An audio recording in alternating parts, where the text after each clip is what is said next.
Tout mon travail est sous pratiquement oui, l'horizon, les lacs, les rivières, tout est lié à l'eau.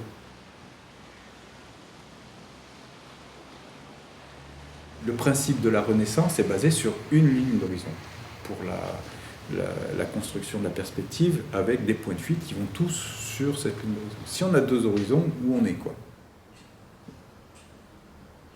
L'autre paradoxe qui est présent dans mon travail et qui est la manipulation d'un élément liquide, le fait de faire un espace vide dans un océan ou dans une mer, comme il y a la notion d'infini, qu'est-ce que c'est ce vide? Ce qui me paraît important, c'est cette relation entre la fiction et le réel, c'est-à-dire que quand je fais mes prises de vue, il y a ce désir d'être dans le réel et d'être parfois dans une situation banale.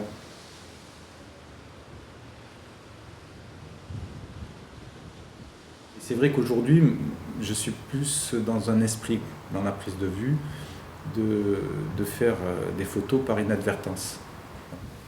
Donc il a fallu que j'apprenne à faire des photos qui soient incomplètes, insatisfaisantes. Pourquoi? Parce que ces images-là me donnent l'espace de l'intervention. Et là, je peux rajouter un élément, sans que tout se casse la figure.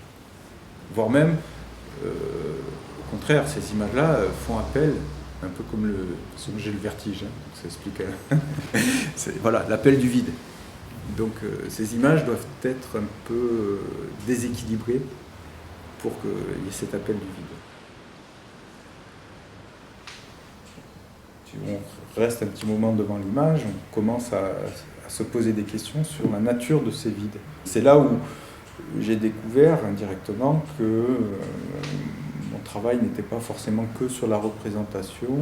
Les images, une fois produites, devenaient autonomes et étaient des sources de regard et de réflexion pour le spectateur.